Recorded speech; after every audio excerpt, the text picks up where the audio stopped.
The war in Ukraine has changed the world. And now we need to think about where this world is moving to, together. That's why NEOMA Business School is launching the nationwide educational project Reinforce UA, where the world's greatest minds will share their ideas and insights. And you will get their experience, change your perspective, and discover what changes should the business be ready for, before and after the victory. Every week on reinforceua.com. Good evening, ladies and gentlemen, dear friends in Ukraine and all the world. I'm Vyacheslav Pokatila, and on behalf of NEOMA Business School, welcome you on Reinforce UA project.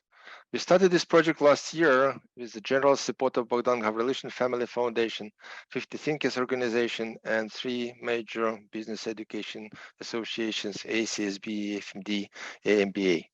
The idea was to bring most renowned, worldwide known intellectual to share their ideas about how the world is changing and what we expect to meet in the next years. Over this last many months, we brought very famous people, and I'm sure that you enjoyed this intellectual joy to understand how they think and how they present. In this respect, our project is closing to the first stage of the project is closing to the end, and let me announce probably the first time that in October this year we are going to have in Kiev offline some kind of a forum and invite some those who will be able to come to Kiev and to gather together and discuss probably the most interesting issues. And one of the most issues, which is currently is a hot topic everywhere in the world, is related to generative artificial intelligence. We should learn more abbreviation right now. And I'm honored to introduce you Professor Alain Goudey, one of the leading specialists in France in sensory marketing and digital innovation. Professor Goudey is Associate Dean for Digital and Full Professor of Marketing at NEOMA Business School in France, and he's co-author of several books and numerous articles published in top scientific journals. His research are sensory marketing, design, adoption, disruptive technology, digital transformation and technology for education. And his subject for today's presentation would be generative AI. And hopefully everybody's already know what it means, but not everybody, not nobody probably could understand the whole scope of consequences that follows from this known abbreviation. Professor Goudey, it's a great pleasure you are with us, and I give you the floor. Well, thank you very much for the presentation. I'm really honored to be with you on this topic, and especially during this event.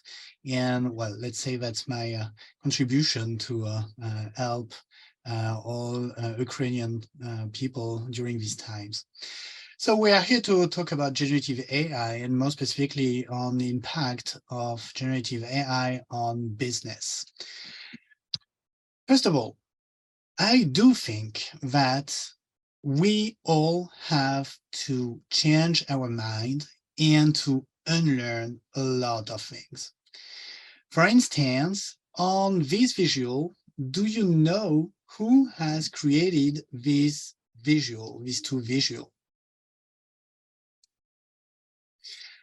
Normally, people are saying to me that these visuals are from Vincent van Gogh, a very famous impressionist, and the answer is wrong.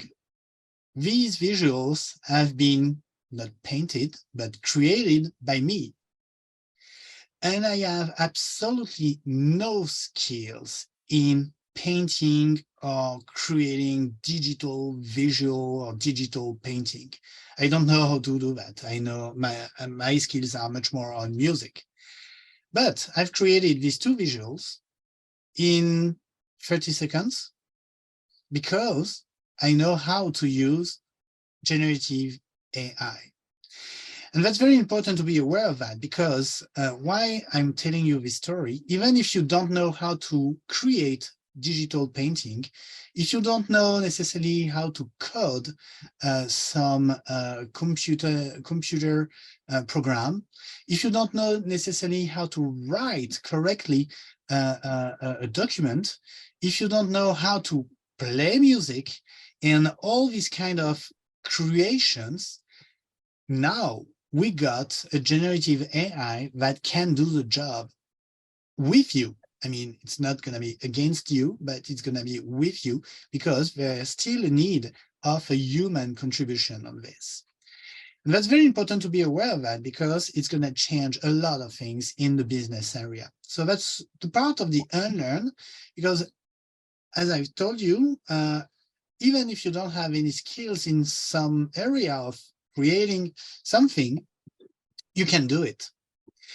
And the part of the relearn process comes from that you need to know how to do it, how to use generative AI, what are the limits of this kind of technology, what is the impact of this technology on the business side, and we are going to see that during my talk, and to relearn all of that, because the world has definitely changed due to digital transformation.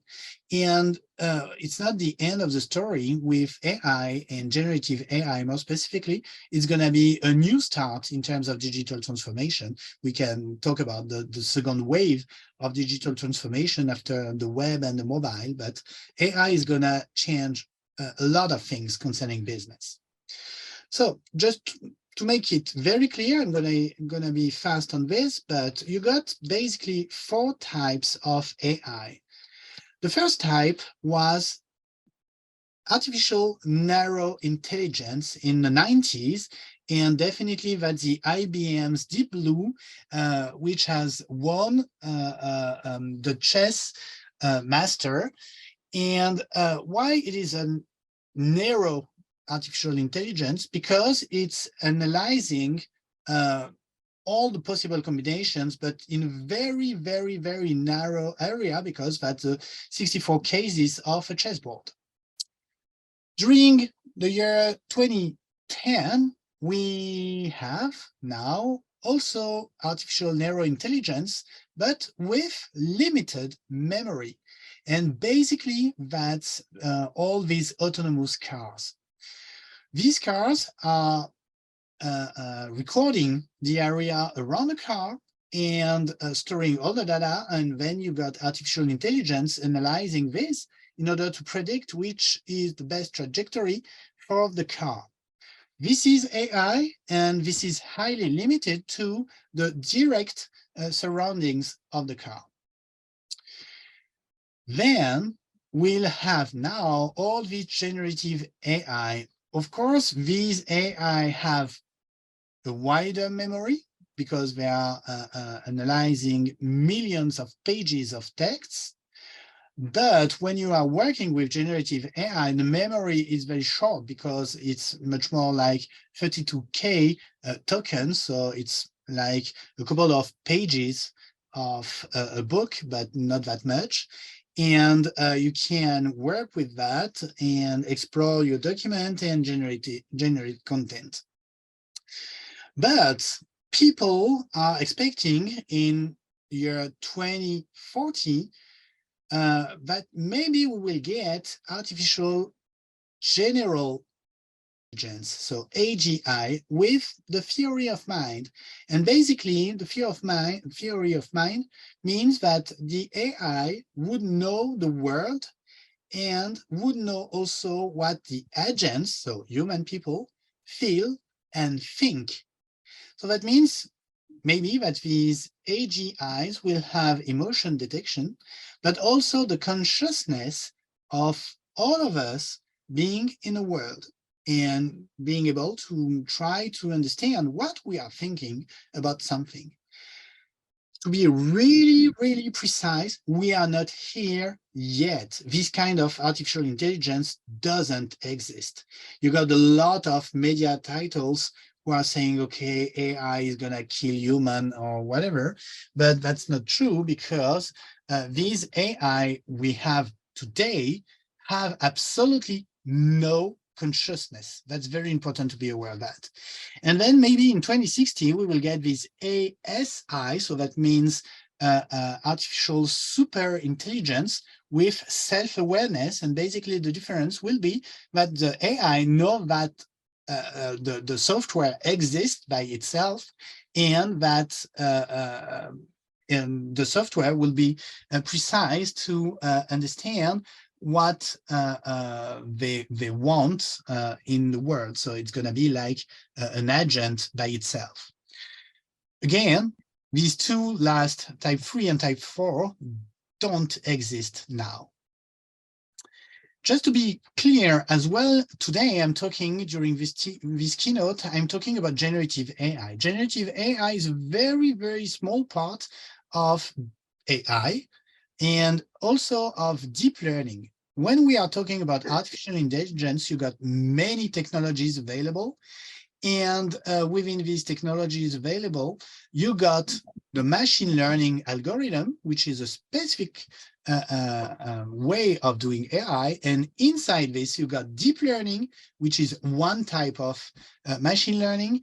And then you got generative AI, which is one type of deep learning. So as you can see, when we are talking about generative AI, it doesn't mean AI for the whole. What's happening? Basically, this phenomenon is not new because AI is not new. AI has been born in 1956 in Stanford. This is a term which has been coined by Professor McCarthy. And basically, artificial intelligence means using mathematics and computational science to set up smart software. But what is really interesting concerning deep learning and what generative AI are using, we are talking about something called transformers. And transformer is a neuronal architecture for deep learning. And this architecture is definitely good to address millions of pages of text, for instance, and millions of data, and then to create some content. It's not new. The transformer was born in 2017, and we had in the laboratory and R&D lab a lot of research on this. And basically, when it has been worldwide released by OpenAI in November 2022, it was already the model 3, GPT-3, and we are now under GPT-4 since March 2023. What is really interesting is that since November 2022, we had a huge wave of announcement from many, many, many people and companies all over the world. I mean, on the US side, but also on the Asian side, with every big tech companies on this topic. So you cannot go anywhere in the digital world without talking about generative AI. I mean, all the big companies are on this topic. So a huge business opportunity behind that.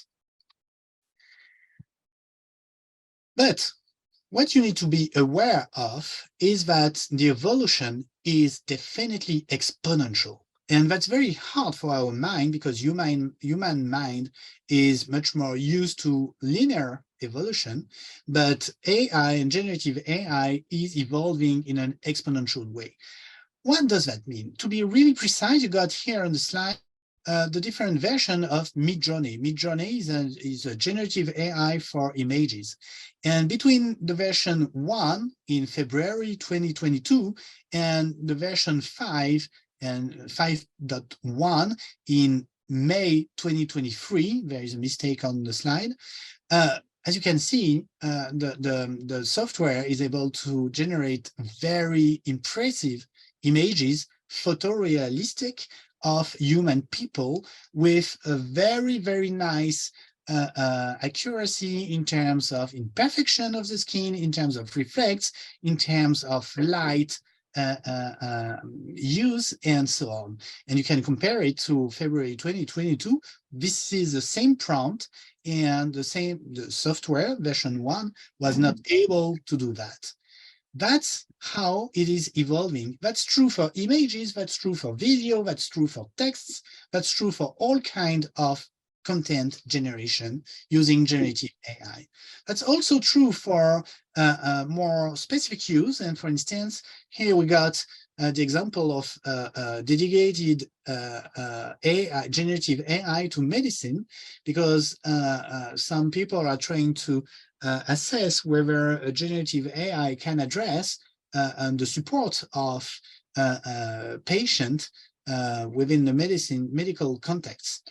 What is really interesting, if you are comparing between March 2023 with this MedPan2 model against, let's say, only 1 year before with this BioLink BERT model, as you can see, it has doubled in terms of accuracy. So it really means that things are evolving very fast, and what is true today can be false the next month or the next year using this generative AI. So it's moving very fast, and I'm trying to curate a lot of information from all over the world to understand what are the impacts of all of this on people, organizations, and the society. So let's come with the impacts on society. First of all, I think that we will get AI to turn a simple and single bullet point into a very long mail or into a very complex content. It can be also video. And then we will get AI will be set up to turn a very long content in a very simple sentence. So it's going to be like a strange world with a lot of AI everywhere to help us and support us to create content. And then we will have, because we will get so many contents available, we'll get AI to help us to focus on the right content for us. So it's like a fun cartoon, but I think it's going to be a very huge trend for the future of our society. If we are still on the society level, I think we will get also, I'm sorry, yeah, it's still some French in it. I think I had translated all the slides, but it's not. I think that generative AI will have huge impact on society. First of all, we will have a lot of deep fake content, and it can lead to amazing and astonishing consequences in the real world. For instance, by the end of May, on the 22, I think it was, we had a fake news with a false image of the Pentagon with an explosion on the Pentagon, and the impact was around 500 billions of dollars in terms of capitalization in Wall Street, in minus, so a diminution of this capitalization on the S&P 500. So we can have false content and then real impact in the economic world. Number two, we know also that some companies, and especially banks, for instance, in the Western world, which are assessing the identity of someone by using vocal footprint. And well, that's very easy now to copy a footprint of someone. For instance, I've talked with you for a couple of minutes, and you can take this, put it in an AI, and then have a generative AI using my voice. So very important to be aware of that, because we cannot address any security control using generative AI. And last but not least, we can have very strange things that's typically French, because we had these babies, young boys and girls who have disappeared, and tech people have tried to use generative AI to make them back, of course, for virtual. And we will have also this kind of technology used to make even dead people come alive. I mean, the words sound strange, but that's Project December. And this is a technology where even the dead people from your family can be back using artificial intelligence and all the content available online. So you see, it's going to be very strange. And the big danger behind that is that generating content with artificial intelligence means that it's almost undetectable. I mean, today we don't know how to detect that a text has been generated by ChatGPT or whatever, or Google Bard or another one. It's also almost impossible to check if an image comes from an artificial intelligence. And it can be true also for a video. I mean, the evolution is so huge that it's right now very hard to understand that. Concerning the impact on jobs, basically this is a survey from Goldman Sachs in 2023. And globally, they think that in all industries, generative AI can automate, in average, 25% of the tasks. And it can change a lot, because if we are looking at office and administrative support or legal aspects, or even business and financial operation, it can be more than 30 to 40% of the task which can be addressed by generative AI. So as you can see, that's very amazing, the impact that this technology can have on the jobs and the job market. So again, very important to be aware of that, because I'm using a lot of generative AI in my daily life now, and basically the impact of this is that I'm saving from 30 to 50% of my time, for instance, on writing content for social networks. So it's not only a survey. I mean, if you are beginning to try to use this kind of topic, you will see that it's gonna change definitely the performance. So very important to be aware of that. Alexei, do you have any questions? Because we are hearing you. No, it's probably technical. We'll still remove Yeah, it. I think so. Okay, sorry for that. So the consequence of this is that, of course, we will get some companies who will hire less people. And for instance, IBM has announced that they won't hire 7,000 of people due to artificial intelligence, where we will deploy that.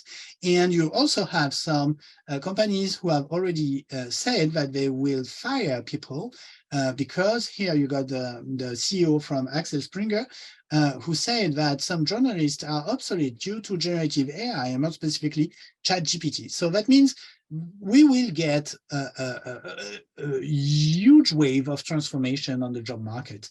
And for instance, the World Economic Forum is saying that around 70 million of jobs will disappear due to artificial intelligence, and of course, also due to generative AI. On the other side, we will have something like 83 million of jobs which will appear due to artificial intelligence. But basically, we don't know how the balance is going to be. In terms of consequences, I think which is going to be very important, it's the impact on our link to information, because basically we were talking about that on the session before. The thing is that I don't know how to speak Ukrainian, and I hope you can understand me in English, but in a couple of months, I think we will get some artificial intelligence that could translate me, your language, almost in real time. I mean, Zoom has announced to deploy this kind of technology. So it's not fully reliable right now, but again, as the evolution is exponential, it's going to be ready within a couple of months. What I'm sure about is that even if you are looking at content in another language from yours, and that's the example on my slide, you can address a content, for instance, in English, and get the AI summarizing this content and translating this content in your mother tongue. So for me, that's French. And it's going to be everywhere because Microsoft has invested $10 billion in OpenAI, and the plan of Microsoft is very simple. They want to compete with Google, and they want to deploy generative AI everywhere in Office, PowerPoint, Excel, and all these big software used in the company. So that means all of this is going to be available one click away from the task you are operating. And for instance, maybe you have seen that, but Photoshop and from Adobe software has already deployed what they are calling feeling AI. And this is precisely what's going to happen. I mean, you will use your daily tool like Photoshop if you are a creative guy, and then you can generate content within your own image. So it's like a mix between artificial intelligence and human people creating something. And I've tried this, and believe me, that's absolutely unbelievable how efficient it is. It's going to be this way, I think, within all these big softwares from Microsoft or even Google, or I think every software company are going to put generative AI in this software. And last but not least, there is a strong business opportunity around online advertising model because it's a market of $100 billion. And basically, the thing you may have on this is how you are addressing the advertising market online while you got ChatGPT agent or artificial intelligence agent, because of course, they are not using all these advertising content. They are using a lot of other kind of data to be trained.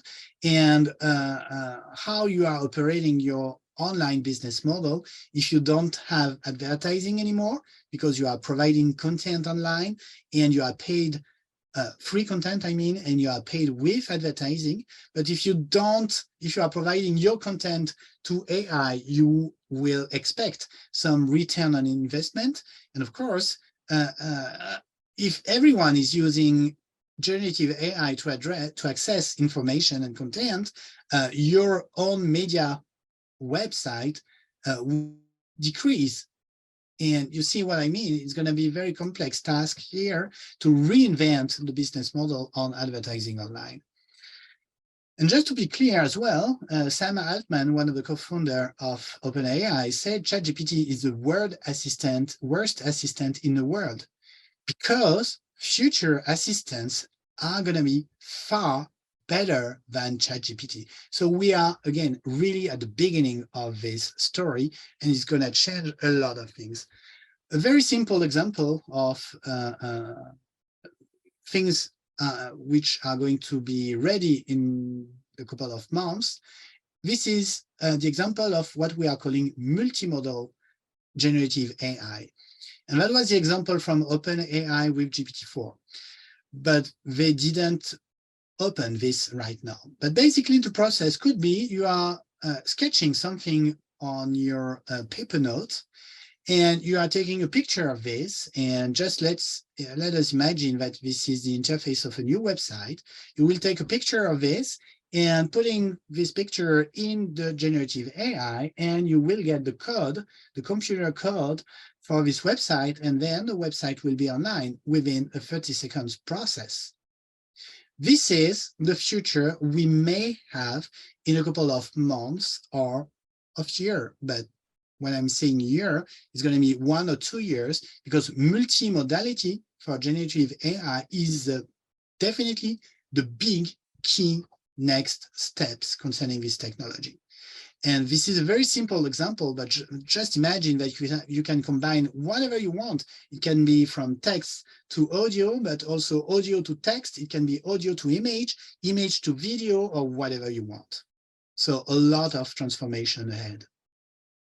For companies and organizations, this is only a couple of examples I've seen. Again, all of this is very recent because, as you can see here, you got the date, it's in French, but we are on the 5th of May.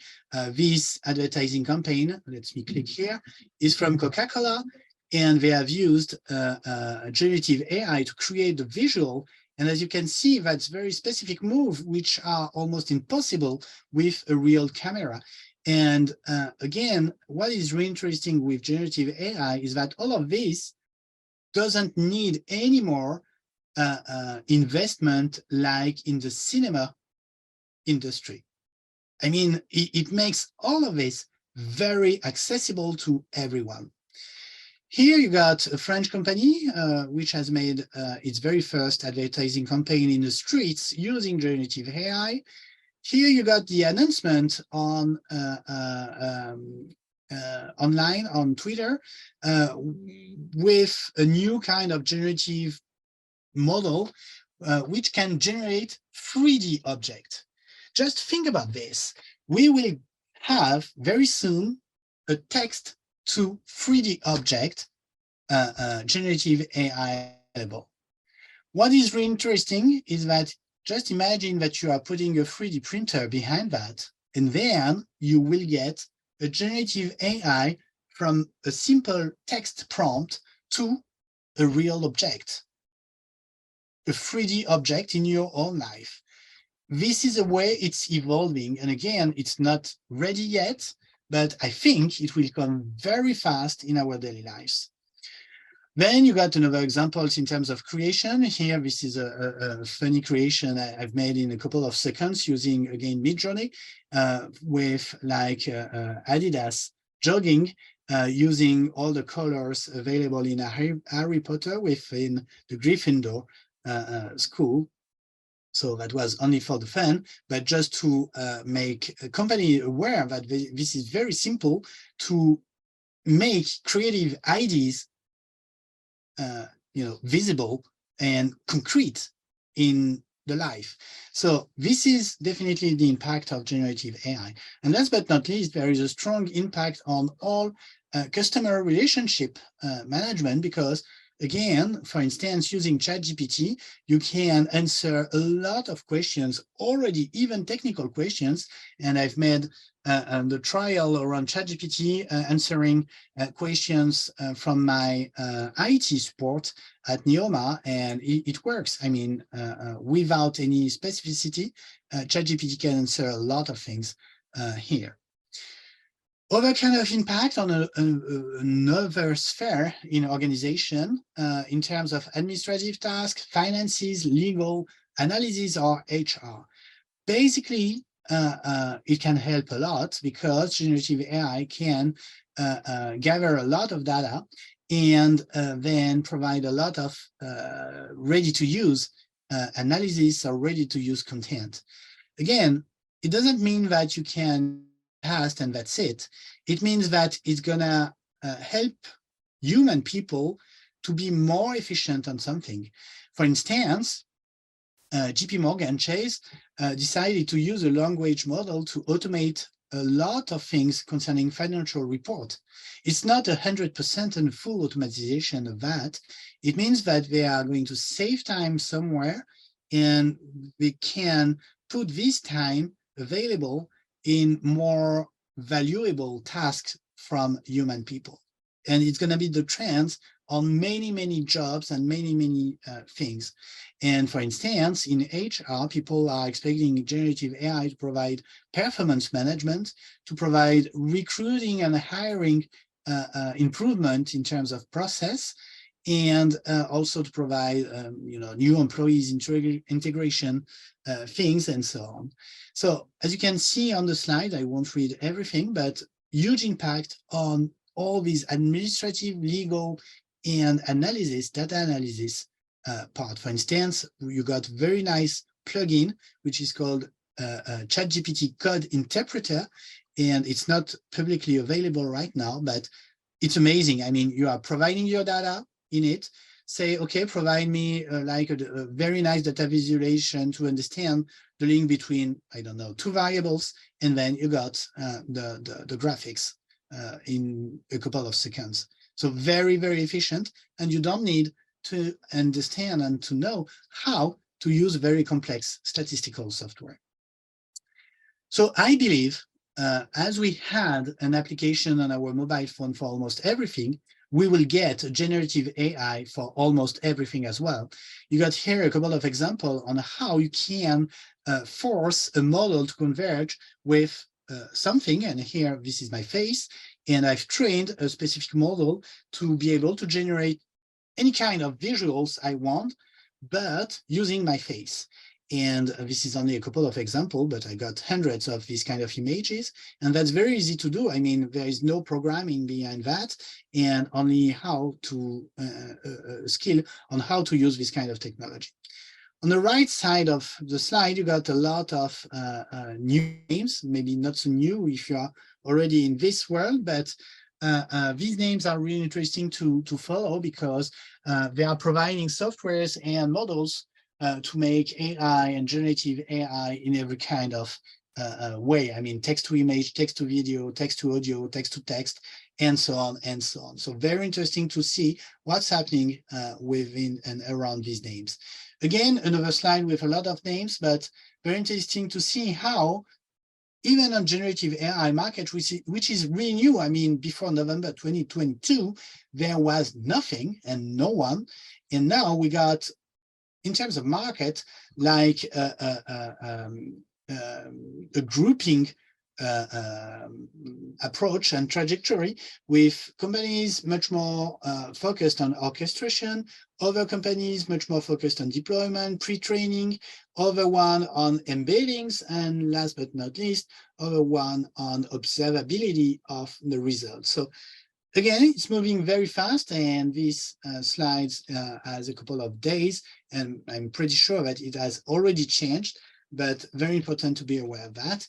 And in terms of evolution, of course, you got, at the beginning, you had only 84 plugins on OpenAI ecosystem, and now you got more than 135 or 6 plugins available. Even if I'm using a couple of hours a day to try to follow the curve, it's almost impossible to follow day to day what's happening, because again, it's evolving very fast. I won't go on this because this is a technical explanation of what AI is. Basically, this is a construction of a vector space of with many dimensions. So this is the example when you are trying to organize objects, animals, within one criterion, it's going to be size, and you got this. If you are using 2 dimensions, you got this, very easy to understand. 3 dimensions, you can have this, but using generative AI is working with million dimensions in terms of data. And globally, you can then prompt something to make the algorithm converge with the area of the model. It's a bit complex, but I can come back on this if needed. Just an example to show you what's happening. Well, in terms of images, now we will get, I think we will have this in Photoshop very soon, but just imagine you have your image, and then you can drag and drop things like pointing somewhere and creating vector, and then your image is evolving. Basically, this software is like having a journey in what we are calling the latent space. So that means the data model of generative AI. That's true for images with this example and very easy to use interface.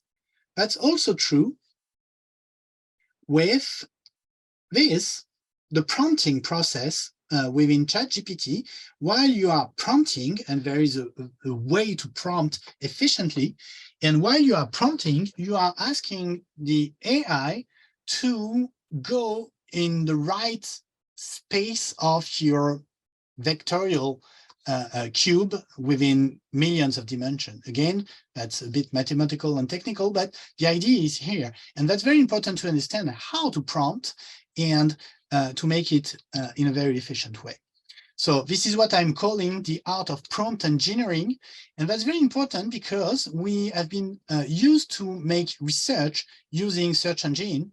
And basically, this is a total different way to do it, because you need to make your algorithm, AI algorithm, to converge to the answer which gonna be useful for you.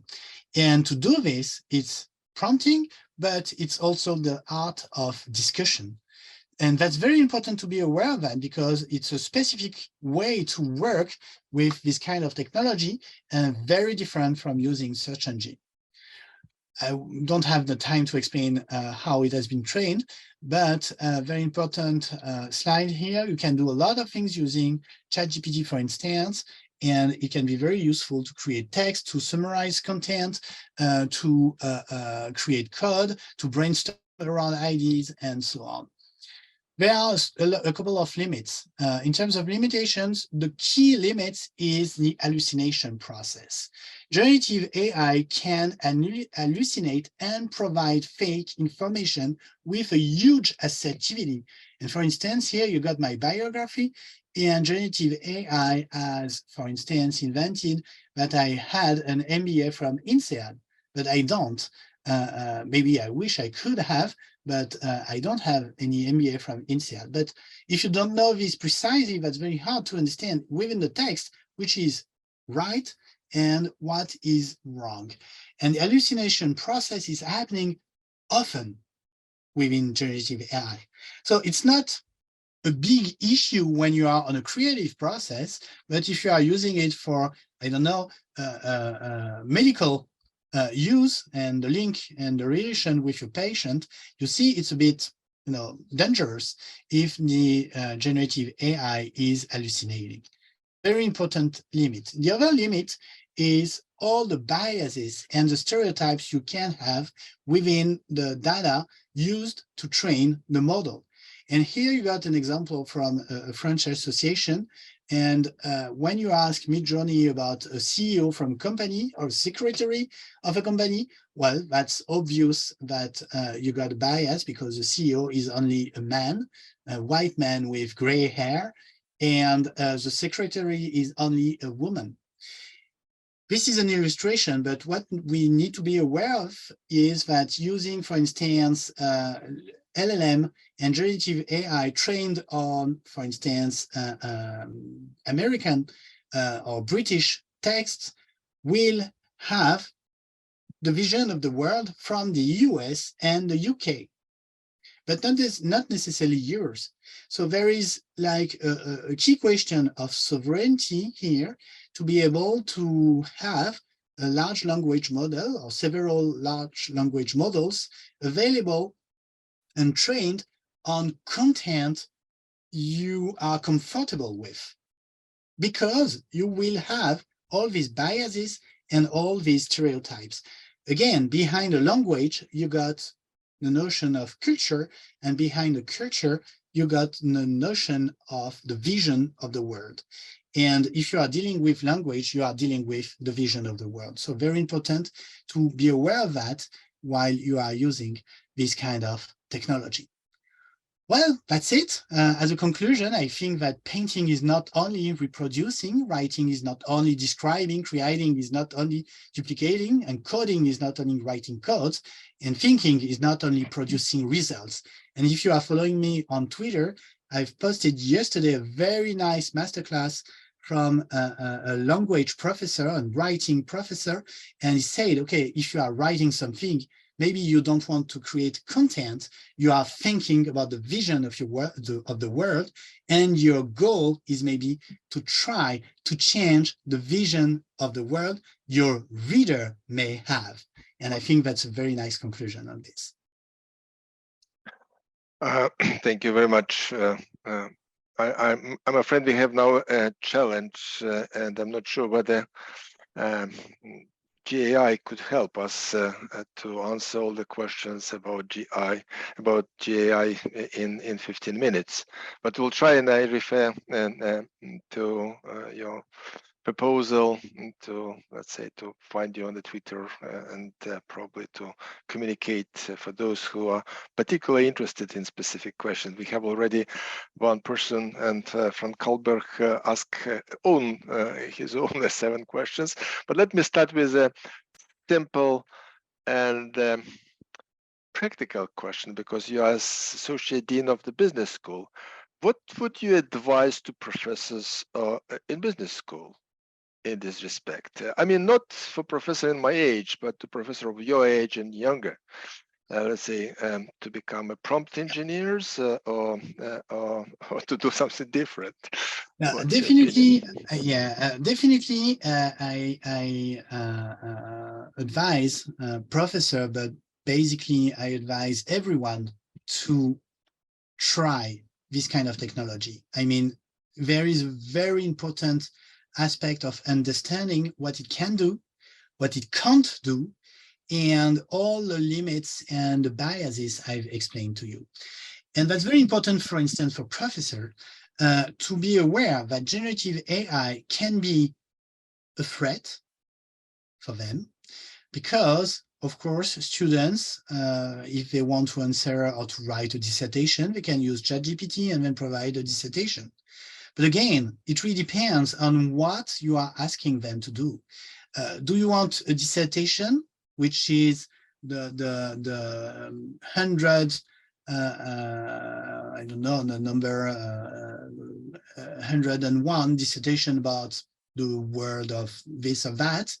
Or do you want them to provide human thinking and try to change your own vision of the world? And basically, that's why I was mentioning this writing professor, because I think we need to redesign all the assessment process and what we are asking our students to do. And to do that, as professors, we need to be highly comfortable with this kind of technology. Because again, I don't think and I don't believe with this sentence saying that generative AI is going to replace human people. I think human people who know how to use generative AI are going to replace other human people. It's going to work this way. And that's very important for everyone to be highly comfortable with that. So again, my advice here is definitely to try this. And then I'm working on this topic at NEOMA because I'm training also a lot of faculty members. And next week, I will have our faculty day, and we are organizing a workshop like a prompt battle between faculty members to make them more comfortable with that. So my guess was not drawn to move towards prompt engineering to a certain extent. Yeah, and I think it's not going to be a new job. I think it's going to be a new skill within every job. Okay.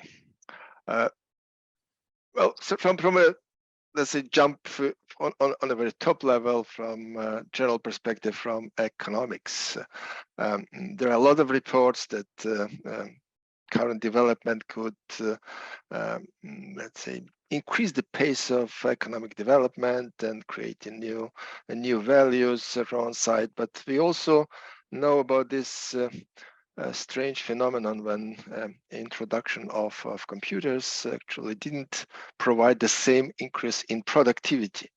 So could happen that we would just have more free time to use rather than to have more productive times on the work, which quite let's say a natural assumption about the future. Know that people typically are lazier, and there's a natural feature of all the not only human but beings on the earth. How then the society would look like with this a huge amount of free time and also this as you call hallucinations or you call it limits, different people call it differently, available all the time and all different kind of possibilities on the earth. Let's say, but I immediately recall this Wall-E movie, a nice picture of the earth. But what is your opinion? How could we avoid this trap? Well, I don't think that people, well, we are going to save time. That's clear. I mean, in my own experience, it's between 30 to 50% of my time on some specific task. Again, it's not on everything, but on writing tasks and writing content for social networks. That's very interesting example because you can save a lot of time. And even on reading process, for instance, if I got a very long document and I don't necessarily have the time, you can ask a generative AI to sum it up. And basically on these kind of tasks, generative AI are highly performant.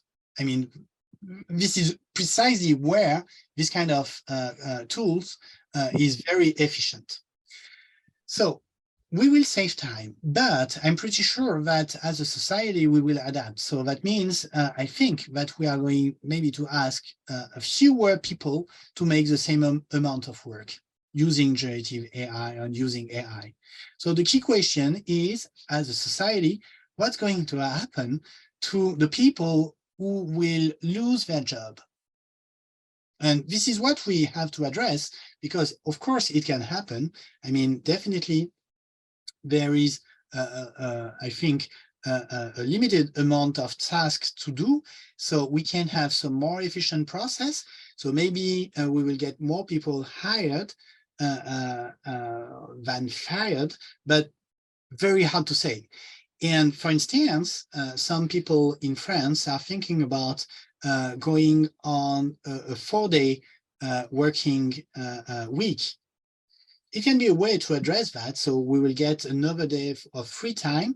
And then the key question is how we are going to use this free time to elevate us. I mean, we could imagine that we are using this free time to read books, to think about things, to observe our world, to cultivate our gardens or whatever.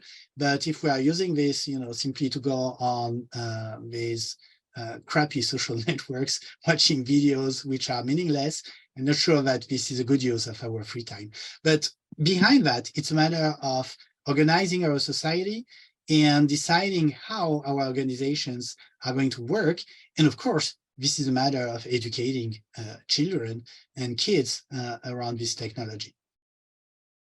Thank you. The recent history doesn't make me very optimistic about how people would use their free time, actually. But when Kalberg asked several questions, but let me unite in one, the first actually short one, how we people can improve generative AI.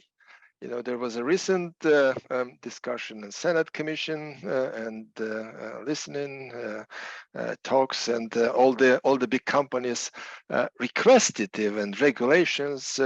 What actually are society, governments, and such organization like Business School and non-government organization could or should do in order to improve this? Let's say, and avoid, let's say, those negative consequences, as you call it, limits. I like the words, not to put the finger deeper in this. The thing is, this is a very hard task, because a lot of our people working in public administrations or ministry or even in business schools or all these decision makers from the public or private side don't necessarily understand what we are talking about, because this is quite technical. I mean, a lot of mathematics behind that. I've explained very fast about the biases, all the stereotypes, all the limits in the hallucination process, and so on and so on.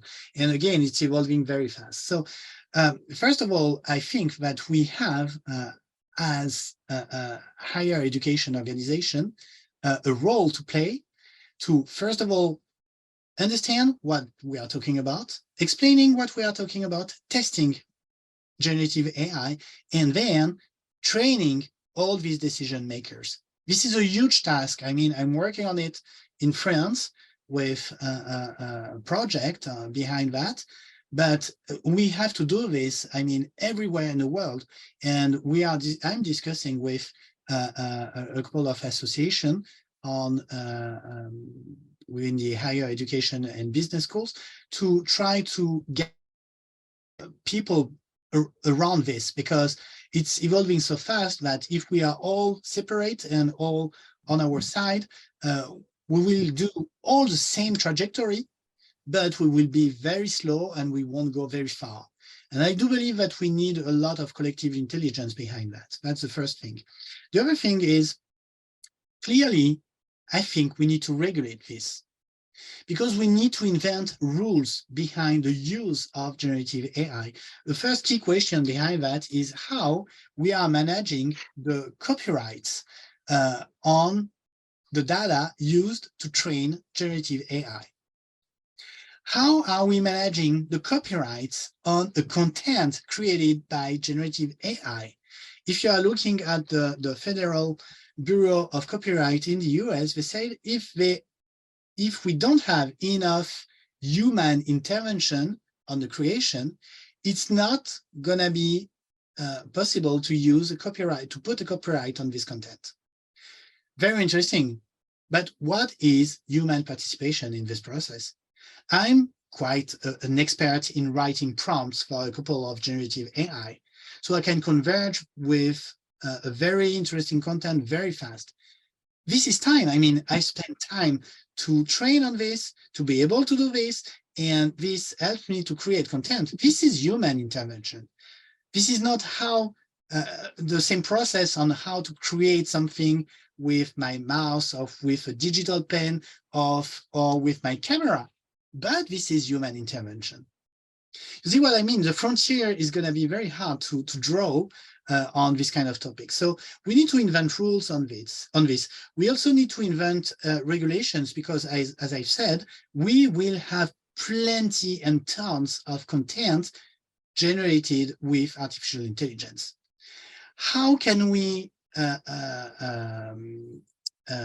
filter this kind of content? I mean, again, we had the example last week with huge economic impact and finance impact of a fake content. So we need to try to find something to be able to filter all of this with what is a real content, what is a fake content. And the answer is not going to be only technical.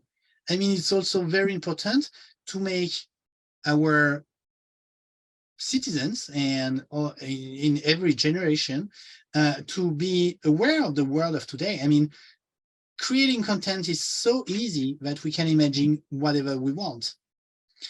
And it's very important to educate our citizen to be critical in terms of thinking, in terms of, trying to say, okay, this content is real, or maybe it's not. And it's a bit like in the Matrix movie, you can choose between the red pill or the blue pill, but this is the situation we have.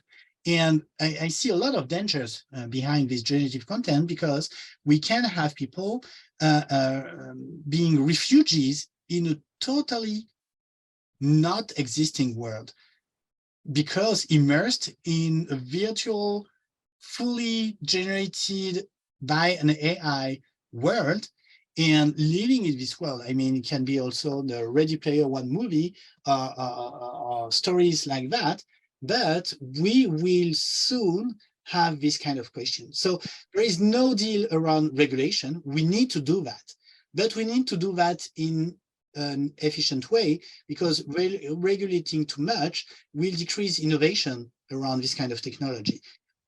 But this kind of technology can be very helpful on a lot of topics. So we need innovation on this. And this is very hard to balance between these two aspects, innovation and regulation. And we also have to do all of that at the same time, because again, our decision makers are not necessarily very used to this kind of technology. And for instance, I've been in France at the parliament to explain to a couple of deputies basically the same thing that I'm doing today with you on what are the impact, what we are talking about, and what we need to think about. And we need to do this worldwide. So the first step is to educate decision makers, and I believe it's just an individual initiatives, or should be some kind of a general idea, united people worldwide to create some kind of a positive, not a ludist movement, but some kind of positive enlightenment or whatever to create this idea. There should be some centers of concentration, otherwise it will not happen in this way. But I understand it is quite a difficult issue, and thank you for your input. One some kind of a very interesting subject. I couldn't, because we are in Ukraine, and Mr. Kalberg is not from Ukraine. Therefore, I do ask this. You can read it. This question of, or you have a lot more. That what general ChatGPT advised about conflict resolution between Ukraine and Russia. We call it war in Ukraine rather than conflict. Let's say. And can you read this for me not to Yes. do it? Yeah, it's peace building, conflict resolution cannot replace human, but to provide additional data, there's some kind of a additional screen on the wall to advise, just a tool, which is not very impressive in my opinion. I would propose by prompting propose several other models how to behave, but I'm Ukrainian. I will not make it loud just immediately, because it's more or less obviously what our Ukrainian approach to this. But if you would comment on this, we'll appreciate it. Yeah, the thing is that generative AI and more globally artificial intelligence can provide very innovative solutions to a problem. I mean, we have a couple of surveys on this kind of topic within medicine, and more specifically on molecular chemistry or things like that. And some researchers have used AI to put all the research paper on a topic and then find new links between variables and new possibilities, for instance, in terms of medicine to cure a disease. So at the question about if generative AI or AI can help to solve the crisis, I think the answer can be yes. And the way it is proposed is very interesting. I mean, we can nurture a generative AI and an AI with a lot of content about crisis, about wars, about how peace negotiation have been made, and try to understand deeply the process and when it works precisely. Maybe we will find some new things definitely around this topic, because again, generative AI is, and globally artificial intelligence is made to identify patterns within a huge amount of data. What does that mean? It means that when we are drawing this latent space and this mathematical million dimensions cube of data, we are creating, and the AI algorithm is creating connection between things, and you can show up all the implicit connection between data. So for instance, if you are providing all the information, all the data about how we have solved previous conflicts and previous crises, the thing is that maybe we will find new patterns we were not able to find because these patterns were much more implicit in the data available. And where the algorithm and artificial intelligence algorithms are really good at is making explicit patterns which can be implicit within your data. And for instance, we had the example with HR process. A couple of companies who have used AI in their recruiting process found that there were a lot of biases in the recruiting process, but they were not conscious about that. But using artificial intelligence made them conscious about biases they had implicitly in their own recruiting process. So the answer is yes, but the key question is how to make this, and do we have enough data to put in an artificial intelligence algorithm to make the analysis? Well, I don't know. I'm not an expert on this part. So people can learn about themselves from AI, but they not necessarily like everything will they learn about this. I believe you have just answered in the second part the question of Professor Agrawal from India, and thank you, Professor Agrawal, for joining us today about HR management, in particular how to use AI to benefit or to how to improve the situation. As you let's say allowed me to use a little bit more minutes, I would ask one question, not an easy one, and philosophical, but which is very hot at the moment, because typically people some kind of a, let's say, assign more to those subjects they deal, and more from themselves. And the issue of consciousness, you mentioned this yourself, so you provoked me. The issue of consciousness is quite hot. What's your opinion? And we have already people who suffered from this. One of the Google's engineers already was fired for announcing that the first versions of Google AI is conscious. What's your opinion about this? How would you answer people? Because this has a lot of implications, a lot of consequences of if we would assign consciousness, would expect consciousness from AI. Yeah, concerning consciousness of AI, we are not at this stage now. And for instance, maybe you had in the news this example of military weapons in a simulation who returned the weapon against his on a human pilot. The thing is that AI are not conscious now. Basically, they are depending on the rules and on the data we are using to train them. And of course, it can provide an illusion of consciousness.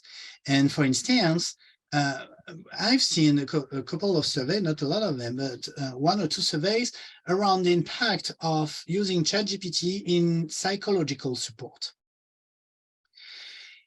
And that's very weird because it's an illusion of support. I mean, it's not consciousness. There is no empathy behind that. There is no psychological support behind the answers provided by ChatGPT. So again, there is no consciousness. But it can provide the illusion because within the data used, for instance, for ChatGPT, they may have a couple of texts or books around psychology, around how to behave when you got someone depressed in front of you, and so on. So it can provide an answer, but it doesn't mean that you got consciousness behind that. So that's the first part of the answer. Right now, we don't have this kind of AI. So I don't believe in AI which is going to fight back humanity and that we are in danger and so on. I don't believe in this right now. But again, the evolution is exponential. And if you are thinking about my timeline, experts, that's not me, experts in all these artificial intelligence area are saying that in the near future, and the more skeptical are saying it's going to be in 100 or 200 years, we may have this consciousness in the AI. And more optimistic guys are saying, okay, it's going to be next year. So reality is, I think, between these two dates. But when you are looking at my timeline, experts are saying, in average, it's going to be in 2060.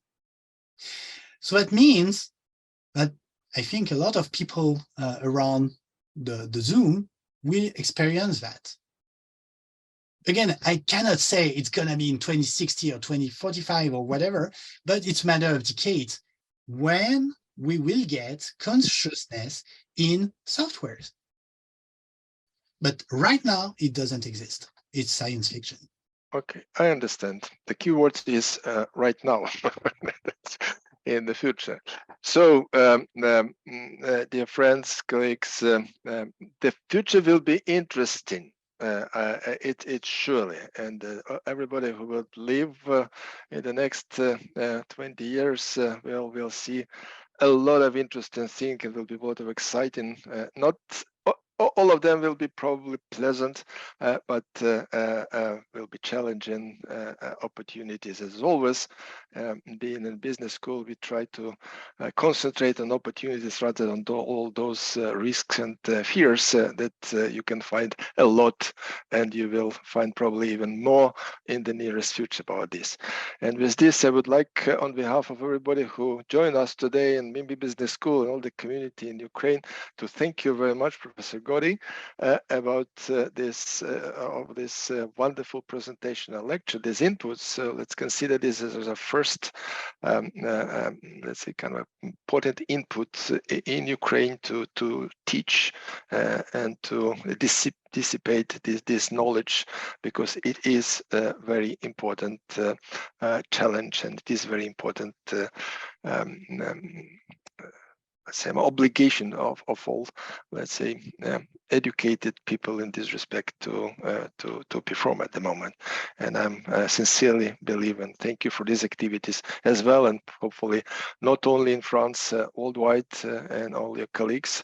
And we are looking forward to welcome you in Kiev, if possible in October, if not in some other day, in the peaceful Kiev. And in this respect, I invite everybody to join the project on next Wednesday, on 7th of June. And there will be a last event on this first round of presentations. Will be others follow, but in different format, in different form. And we shall have the head of the supervisory board of MIM Kiev, a businessman, known businessman in Ukraine, Vitaly Haiduk, who would speak about the future and mostly probably of Ukraine and Ukraine in the world. With this, thank you very much again. Thank you everybody for joining. Thank you for asking questions. Sorry for not being possible to address all the questions. Please contact Professor Goudey directly or us. We shall transfer these questions to him. And have a nice day. Slava Ukraini, and let's hope that AI will advise us as well how to defeat our enemies. Goodbye. Thank you. Bye-bye. The war in Ukraine has changed the world, and now we need to think about where this world is moving to, together.